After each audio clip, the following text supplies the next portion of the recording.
certo? Mas as coisas aparentemente mudaram e eu vou explicar o porquê. O Lakers, Bruno, nos primeiros 12 jogos que eu mencionei, tinha o pior ataque da liga. Fazendo 104,2 pontos por 100 posses de bola. Mas desde então, eles estão, acredite se quiser, Bruno, fazendo 116,7 pontos, que é o terceiro melhor ataque da liga.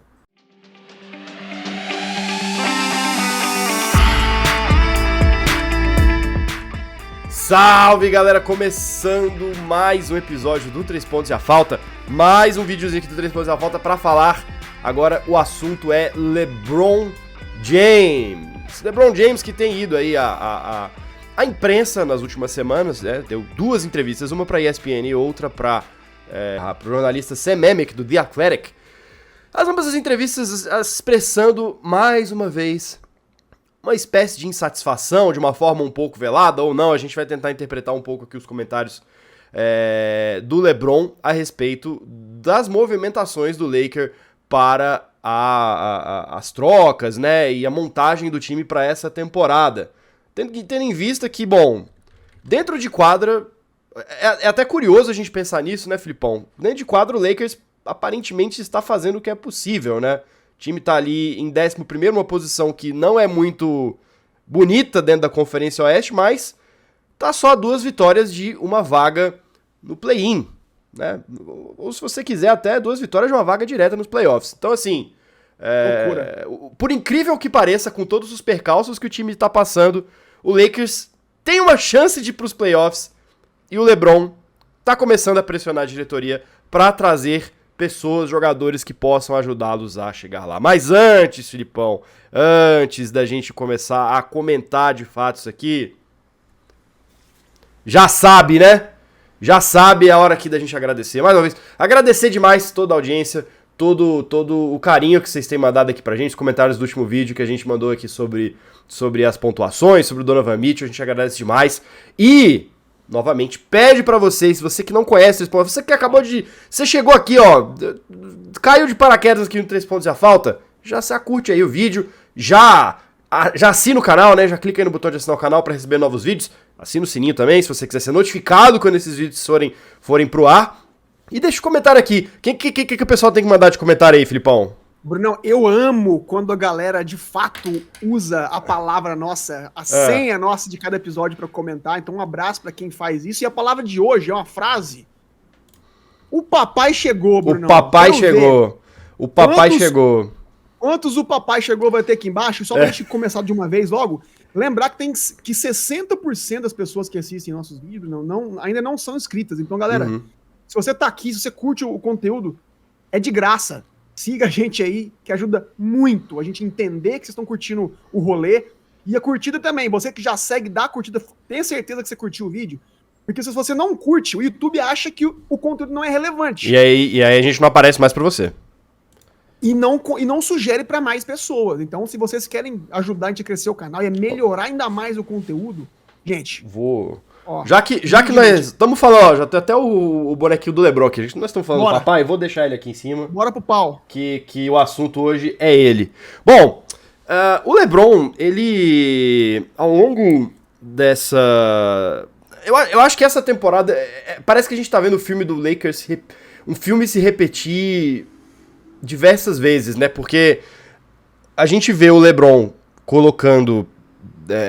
performance atrás de performance em quadra completamente surreal, ainda mais levando em conta que o cara tá com 38 anos, 9,1 pontos de média aí nessa temporada. Absurdo, ou seja, e mais uma vez ele vai pra imprensa, né, não pra atacar os donos do Lakers, não pra atacar o front office, né, o Pelinka, a Jeannie Buss, mas sempre é uma cobrança naquele tom de, olha, gente, a minha parte eu tô fazendo, tá? Cadê a parte de vocês? Cadê a parte de vocês? Mas, cara, voltando pra pergunta que tava aqui no começo do nosso vídeo, você acha que o LeBron tem razão? Bruno, total, cara. Total. Primeiro você deu o número da temporada dele. 30, o cara tá tendo uma média de 30 pontos com 38 anos. Acho que a galera não entende o grau de dificuldade disso. O cara tá no seu 20º ano de liga.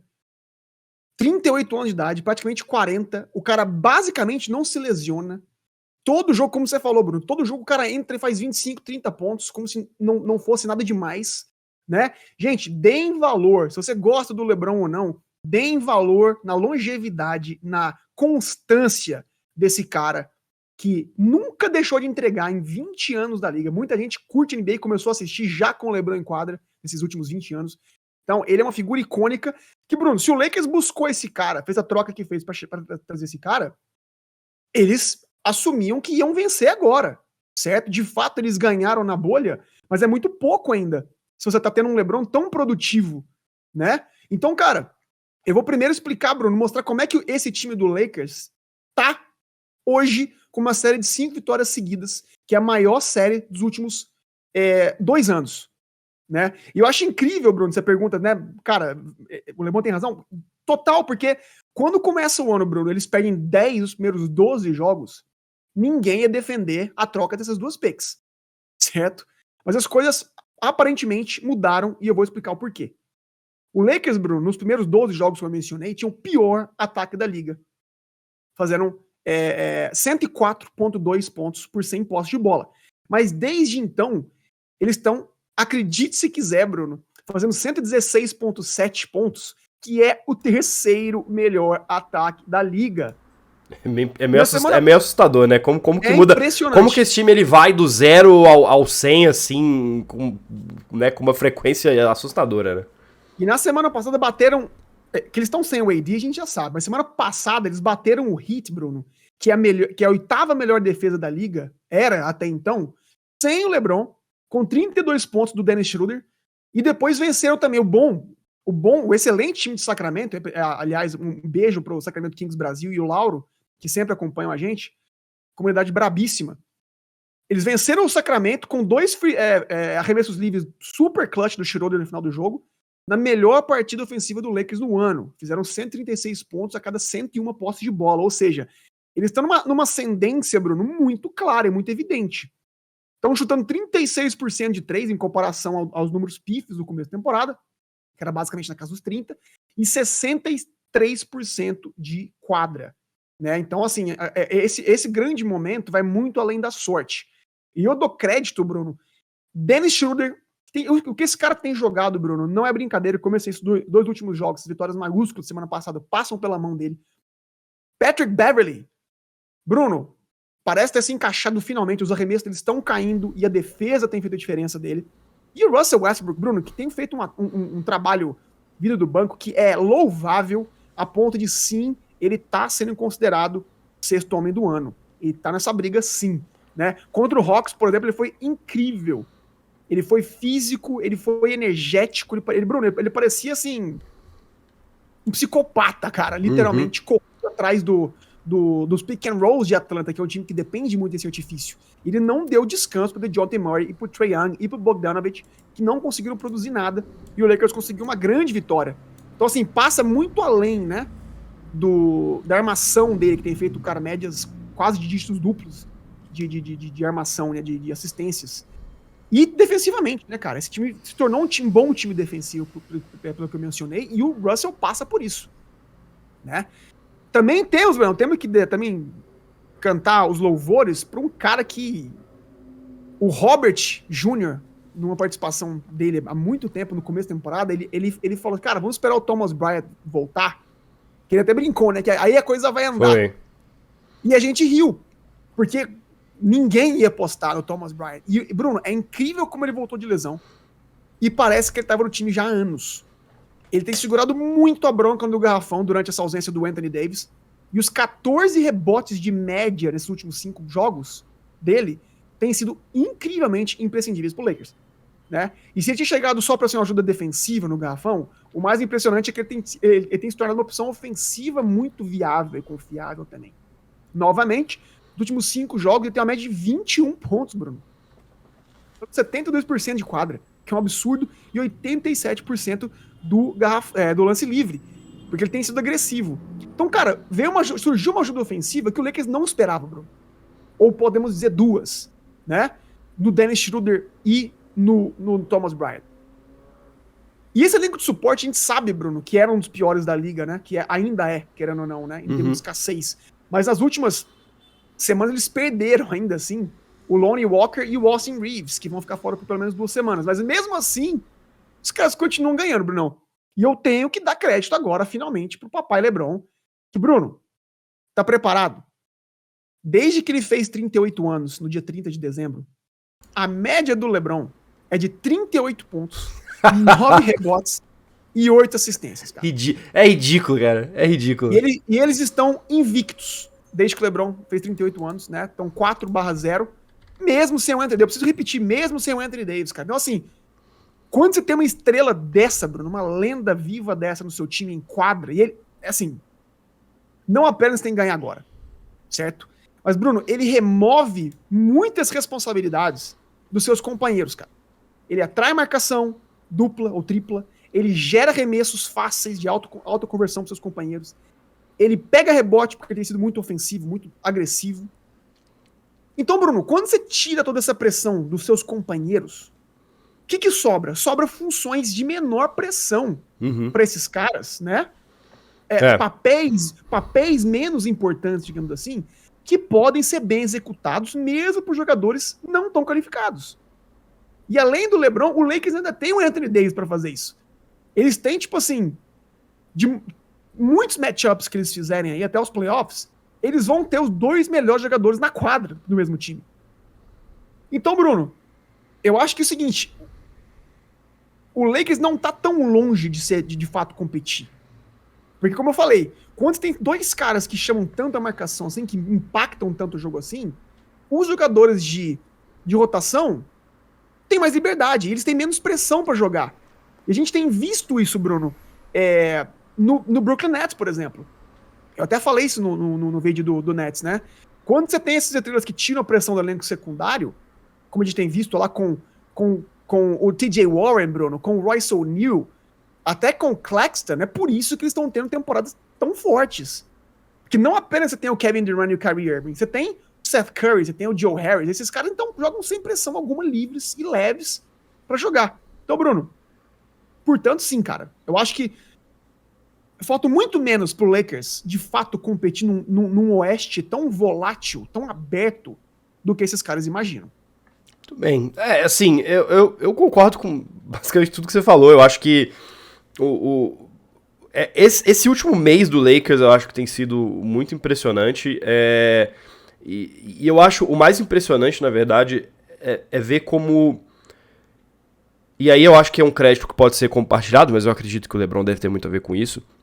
É ver como que dentro de quadra, o time do Lakers, né, os jogadores, a equipe, mostrou que existe uma alternativa, que esse time tem jeito, que eu acho que era a grande crítica que se fazia ao Lakers desde a temporada passada, era que esse time dentro de quadra ele não ia funcionar.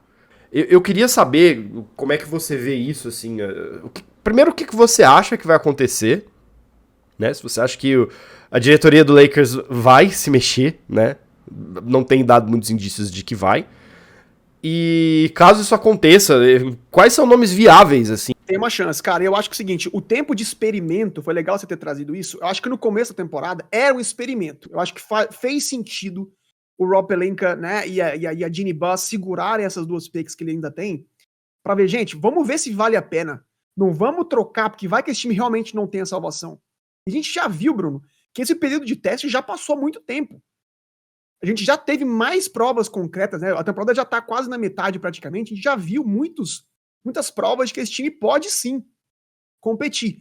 Parece que finalmente eles se entenderam, e eu acho que mais importante ainda, eles abraçaram os seus papéis novos dessa equipe. Vale dizer que no começo da temporada, o Russell Westbrook ainda era titular, e ele não era um bom fit de fato para esse time, porque ele não era o armador que eles precisavam. Agora, com finalmente o retorno de lesão do Dennis Schroeder, né?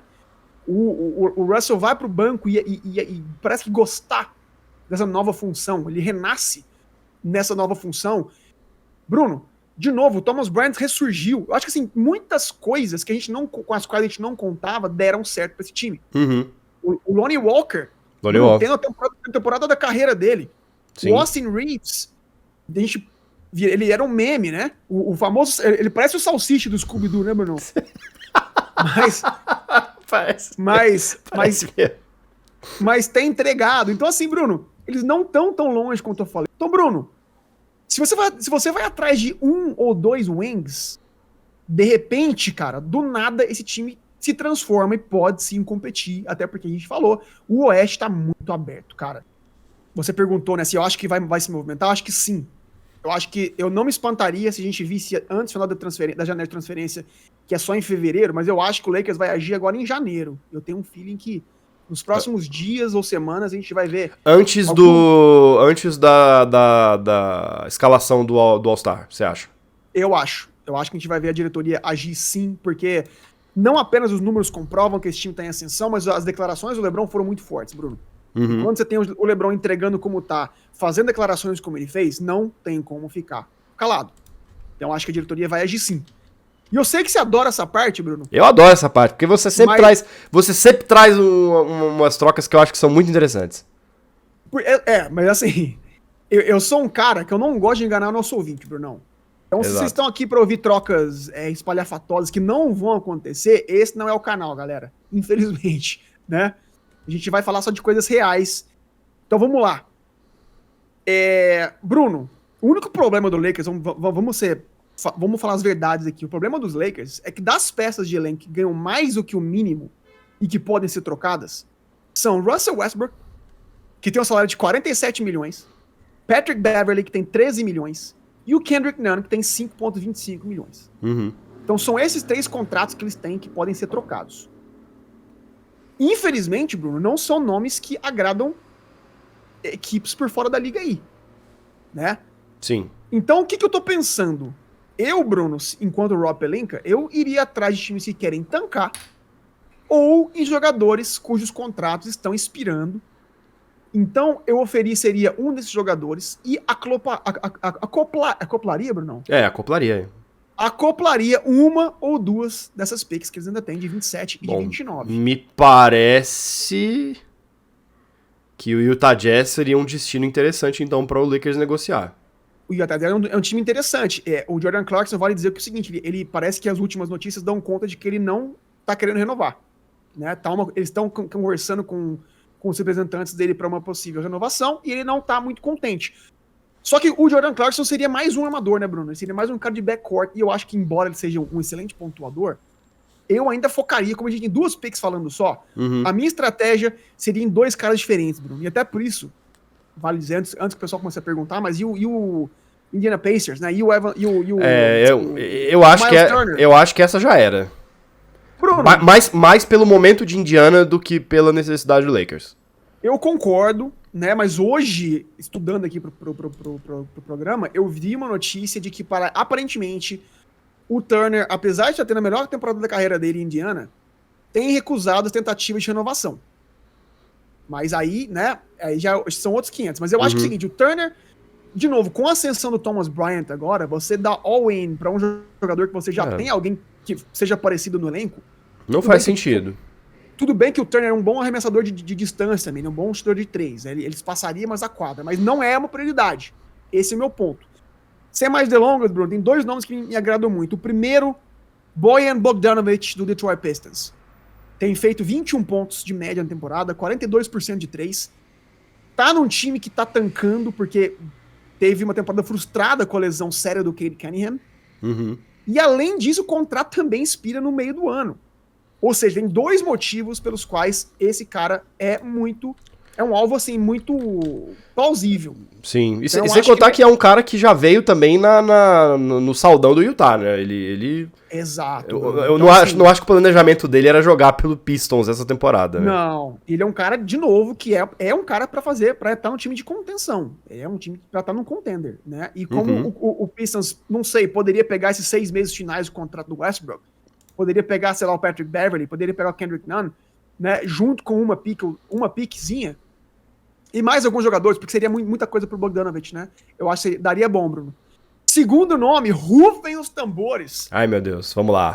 Acredite se quiser, Bruno. Eu averiguei e vi que faz sentido. Rufando os tambores aqui. Kyle Kuzma, Brunão. Acredite se quiser. Ai, meu Deus. Quem diria, hein?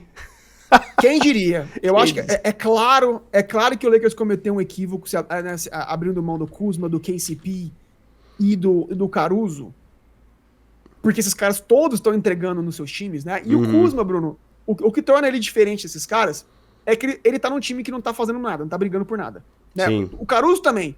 Mas o Kuzma em específico, por ser um wing, por ser um cara grande, um cara defensivo, um cara que pega rebote e um cara que chuta de longa distância também, ele é um cara que teria lugar muito, muito claro nessa equipe. E que pode ser trocado. Por quê? Primeiro porque o Wizards não compete por nada. E segundo que ele também tem um contrato que expira no meio do ano, Bruno. E ele tem se recusado a renovar. Então é claro que ele não quer ficar em Washington.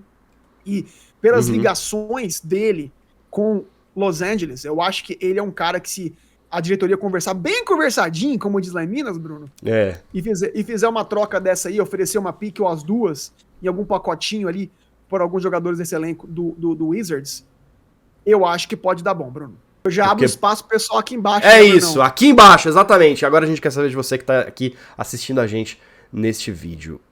O que vocês acham que vai acontecer com o Lakers nessa temporada? Vocês acham que o time tem alguma chance, né, de chegar nos playoffs? Vocês acham que essa temporada pode terminar de uma maneira surpreendente, tendo em vista as expectativas que a gente tinha para LeBron James, AD, Westbrook e companhia lá no início de 2022/23? Deixa aqui seu comentário, não se esqueça de curtir o vídeo aqui do 3 pontos e a falta e também assina o canal. Se você chegou aqui, ó, já ouviu a gente falar tudo aqui, ó, já até mexi no microfone, já ouviu a gente falar tudo aqui, ó, já deixa o joinha, assina o canal e ajuda a gente a chegar cada vez mais longe. Filipão, um grande abraço, até o próximo vídeo.